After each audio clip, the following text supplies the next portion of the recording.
নমস্কার বন্ধুরা, আমি ঋত্বিক আর আমাদের চ্যানেল ভবিষ্যৎ দৃষ্টিতে সকলকে স্বাগত জানাই। আজকে আমরা এই পর্বে আলোচনা করব সিংহ রাশির আগস্ট 2025 কেমন কাটতে চলেছে।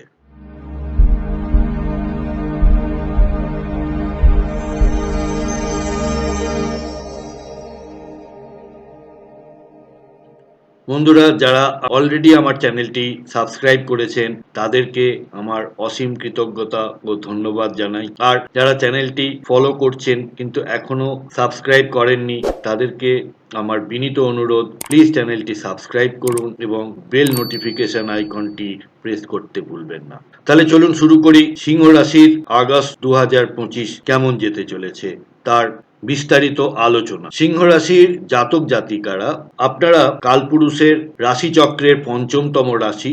এটি একটি অগ্নিতত্ত্বের স্থির প্রকৃতির রাশি। সূর্যদেব হলেন আপনাদের রাশির অধিপতি। অগাস্ট মাস মানেই হলো শ্রাবণ মাসের দ্বিতীয়ার্ধ, আর শ্রাবণ মাস মানেই দেবাদিদেব মহাদেবের মাস। তাই দেবাদিদেব মহাদেবের চরণে শতকোটি প্রণাম জানিয়ে এই প্রতিবেদনটি শুরু করছি। আগস্ট মাসের আরও একটি বৈশিষ্ট্য হলো এই মাসেই আমরা স্বাধীনতা অর্জন করেছিলাম, তাই আপনাদের সকলকে স্বাধীনতা দিবসের আগাম শুভেচ্ছা জানাই। এই আগস্ট মাসেই আমরা প্রত্যক্ষ করতে চলেছি রাখি পূর্ণিমা, তাই ভাই বোনের মধ্যে বন্ধন দৃঢ় হোক এই আশাই রাখি। সামনে থাকা যে চার্টটি আপনারা স্ক্রিনে দেখছেন সেটি আপনাদের জন্য আগস্ট মাসের 1 তারিখের গ্রহগত অবস্থান। আপনাদের লগ্নে কেতুদেব রয়েছেন, দ্বিতীয় ঘরে মঙ্গল রয়েছেন এবং সারা মাস জুড়ে এখানেই থাকবেন। মঙ্গল সম্প্রতি অঙ্গারক যোগ থেকে মুক্ত হয়েছে এবং আপনাদের দ্বিতীয় হাউসে অবস্থান করছে। আপনাদের সপ্তম ঘরে রাহুদেব রয়েছেন এবং এখানেই উনি গোটা মাসটি জুড়ে থাকবেন। অষ্টম ঘরে শনিদেব বক্রী অবস্থায় নিজের নক্ষত্রে রয়েছেন এবং নভেম্বর মাস পর্যন্ত উনি এখানেই অবস্থান করবেন। আপনাদের 11তম ঘর অর্থাৎ লাভ ভাবে বৃহস্পতি এবং শুক্রদেব অবস্থান করছেন।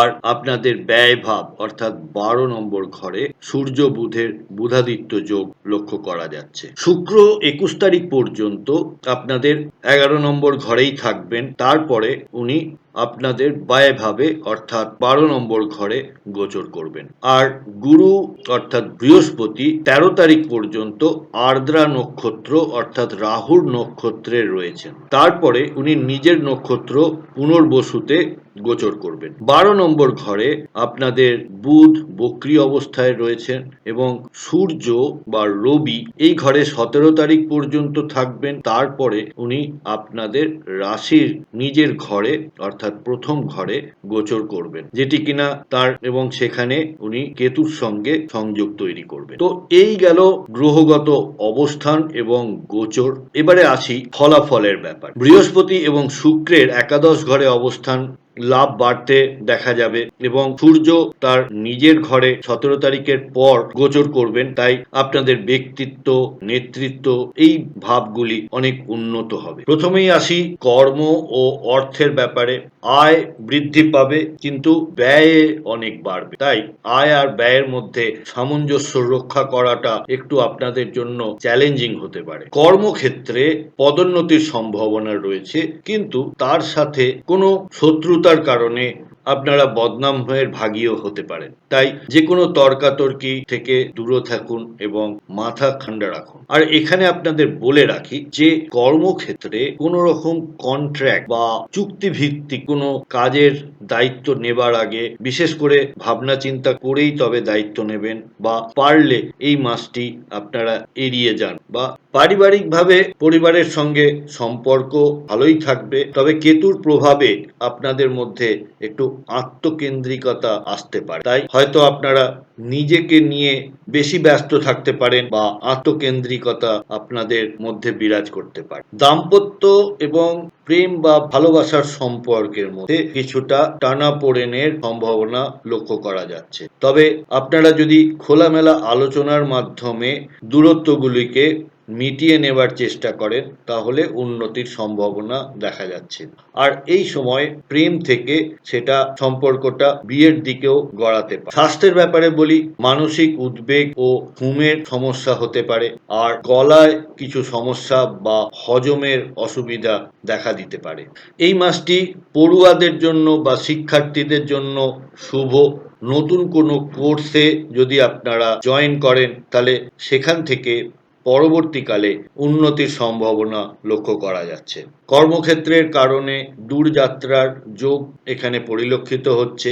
উচ্চশিক্ষায় সুযোগ আসবে, গবেষণা এবং প্রকাশনার জন্য এই মাসটি অনুকূল। অষ্টমে শনি থাকার কারণে এবং তার বক্রগতির জন্য আপনাদেরকে আমার সাজেশন, এই সময় চোট আঘাতের সম্ভাবনা বাড়তে দেখা যাচ্ছে। তাই বাইক, গাড়ি বা রাস্তায় ঘাটে চলাফেরা একটু সাবধানে করবেন। ১৩ই আগস্টের পর থেকে আপনারা বিনিয়োগের দিকে যেতে পারেন এবং স্টক মার্কেট বা স্পেকুলেশন, গ্যাম্বলিং এগুলির ক্ষেত্রে আপনাদের কাছে শুভ হতে পারে। প্রতিকার হিসেবে বলবো, রবিবারে সূর্যদেবের বীজ মন্ত্র জপ করুন এবং সূর্যকে অর্ঘ্য দিন। শনিবারে তামসিক জীবন যাপন করা থেকে বিরত থাকুন, নিরামিষ খাবার খান এবং শনির বীজ মন্ত্র সন্ধেবেলায় ১০৮ বার জপ করতে পারেন। আর মানসিক শান্তি বা মনকে স্থির করার জন্য যোগব্যায়াম, ধ্যান, প্রাণায়ামের আশ্রয় নিতে পারেন।